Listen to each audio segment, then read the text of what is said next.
Ma femme m'a trompé pour son patron et m'a mis à la porte, alors je me suis vengé en faisant exactement ce que le juge m'a dit de faire. Il y a plus de 10 ans je suis rentré chez moi et j'ai appris que ma femme allait me déménager. Nous n'étions pas dans une très bonne situation, mais j'ai été pris au dépourvu. On m'a également signifié une ordonnance de protection qui stipulait que je ne pouvais pas rentrer à la maison sans autorisation écrite préalable, que je devais passer par ma femme pour voir les enfants, etc. et qu'elle était en vigueur pendant 90 jours. J'étais dévasté. Un parent m'a mis en contact avec un bulldog d'avocat. Cette femme était brillante et n'avait pas froid aux yeux. Elle a déposé une réfutation de l'ordonnance de protection, mais m'a dit que ces choses prennent du temps et qu'il était peu probable que nous voyions un juge avant la fin des 90 jours. Elle a été très claire sur le fait que je devais suivre l'ordonnance du tribunal à la lettre. S'il y avait la moindre preuve du contraire, je serais confronté à une bataille acharnée si, ou quand ma femme renouvelle l'ordonnance. Il n'a fallu qu'un jour pour que mon ex ait besoin que je prenne les enfants. Je m'étais réfugié chez un ami et je n'avais aucun endroit où les emmener. Nous avons donc convenu que je les garderais à la maison. J'ai attendu à quelques rues de là en attendant un message. Mon ex m'a appelé et je lui ai rappelé les détails de l'ordonnance et que je ne viendrais pas tant que je n'aurais pas la permission. Je lui ai donc dit que je ne quitterais pas l'endroit où je logeais tant que je n'aurais pas reçu le mail. Le lendemain, elle n'avait toujours rien envoyé. Nous avions prévu que j'aille chercher les enfants pour les emmener à l'école puisque leur école n'était qu'à quelques minutes de mon travail. Toutefois, comme je n'avais pas reçu d'autorisation écrite, j'ai manqué de temps pour aller chercher les enfants en voiture et me rendre ensuite à leur école et à mon travail. Elle a appelé furieuse que je ne sois pas là. Je lui ai rappelé l'autorisation et le fait que je n'avais pas le temps. Elle a ensuite voulu m'écrire une autorisation d'aller et venir selon les besoins, mais mon avocate me l'a déconseillé. Le point culminant a été atteint quelques semaines plus tard lorsqu'elle a de nouveau oublié d'envoyer une autorisation. Son petit ami passait la nuit chez elle mais n'avait pas sa voiture. Ils devaient tous deux se rendre au travail, et c'est ce jour-là que j'ai appris qu'il était son supérieur direct. L'ex a dû appeler un ami au travail pour qu'il aille chercher les enfants et les emmène à l'école, et l'ami l'a découvert. Bien entendu, l'affaire s'est ébruitée à leur travail. Dans la semaine qui a suivi, le petit ami a été licencié en raison de leur relation et mon ex a été suspendu.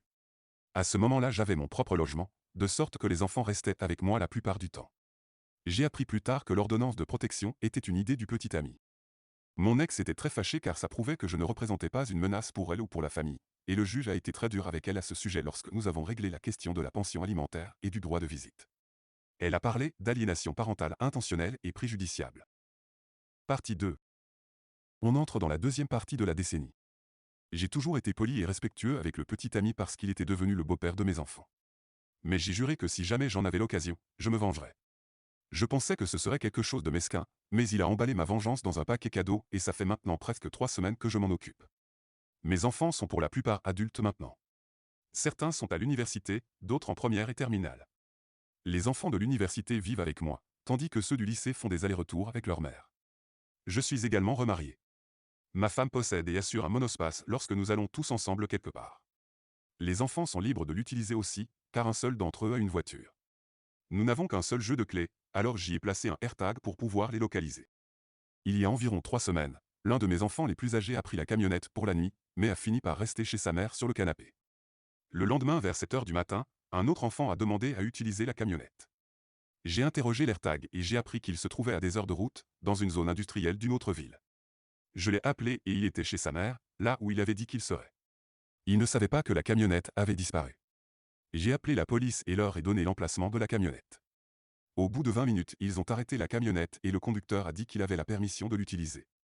C'était le petit ami de mon ex-femme. La police n'était pas très intéressée par sa détention, car il aurait été plus facile pour lui de ramener la camionnette dans notre ville et de régler le problème ici. Cependant, ce n'était pas ma camionnette et il n'était pas inscrit sur la liste d'assurance pour la conduire. J'ai demandé qu'elle soit saisie. Au Canada, nous ne pouvons pas porter plainte, mais j'ai insisté sur le fait qu'il s'agissait d'un vol et que je n'allais pas laisser passer ça. Comme l'homme n'était pas en ville et qu'il n'avait pas de voiture, la police a fini par l'arrêter, probablement parce que c'était plus facile. On m'a donné les coordonnées de la cour où la camionnette a été saisie. Comme nous avions congé le lendemain, ma femme et moi sommes allés chercher la camionnette sur place. Une fois sur place, j'ai d'abord vérifié qu'il n'y avait pas de dégâts, car il était un peu bas. Lorsque j'ai vérifié à l'intérieur, j'ai découvert qu'il était chargé d'attaches et de câbles industriels. Il s'avère que le petit ami utilisait la camionnette de ma femme pour aller chercher des affaires pour le travail. Ma femme demande qui a accès à la camionnette. Ils ont le seul jeu de clés. Je leur dis que personne d'autre que nous n'a accès à la camionnette. J'avais 35 $ sur moi, je les leur ai donc donné en guise de pourboire. Ils m'ont promis que personne n'entrerait là-dedans, et ils ont effectivement déplacé la camionnette dans une zone sécurisée de la cour. Puis nous sommes rentrés chez nous sans la camionnette. Nous n'étions même pas rentrés de notre long trajet que j'ai reçu le premier message du petit ami concernant la récupération de l'équipement. J'explique que nous avons laissé la camionnette parce qu'il y avait des dépenses que nous n'allions pas payer. Je lui ai dit qu'il devrait les payer avant que je vienne chercher la camionnette. Il était très en colère et a juré qu'il me rembourserait. Je lui ai dit qu'il n'en était pas question. Dans l'heure qui a suivi, j'ai reçu un appel de son patron. Ils ont besoin de l'équipement le plus rapidement possible pour un travail urgent. Je lui explique qu'il a été saisi et que je n'aurai pas le temps de le récupérer avant la semaine prochaine. De plus, il doit être payé à l'avance. Le patron commence à s'énerver et je lui explique calmement que je n'ai pas volé un véhicule pour transporter ses affaires. Le patron n'en a pas voulu et j'ai dit que je ne tolérais pas ce genre d'abus et j'ai raccroché. Je l'ai ensuite bloqué, lui et son entreprise, sur toutes les plateformes où je suis joignable. Après quelques échanges avec le petit ami, j'ai réussi à me faire payer le trajet pour aller récupérer la camionnette, soit un total d'environ 600 $. Le petit ami me demande quand il pourra passer avec un camion de travail pour récupérer la marchandise. Je lui ai dit qu'elle se trouvait toujours à la Fourrière, à près de 2 heures de route, et que le bureau ouvrait lundi à 9 heures. Pendant tout ce temps, j'ai reçu de vagues nouvelles de mon ex avec qui j'ai maintenant de bonnes relations. Il a gardé son emploi, mais il n'a pas reçu la prochaine augmentation de salaire et il n'a pas reçu son bonus de fin d'année. Mon ex a dit qu'il n'y avait pas assez de personnel pour le laisser partir, mais il est dans le pétrin à la maison et au travail. Il n'y a pas de nouvelles sur les accusations criminelles pour avoir pris le fourgon, mais la cour s'en occupe, et je ne vais pas intenter de procès au civil.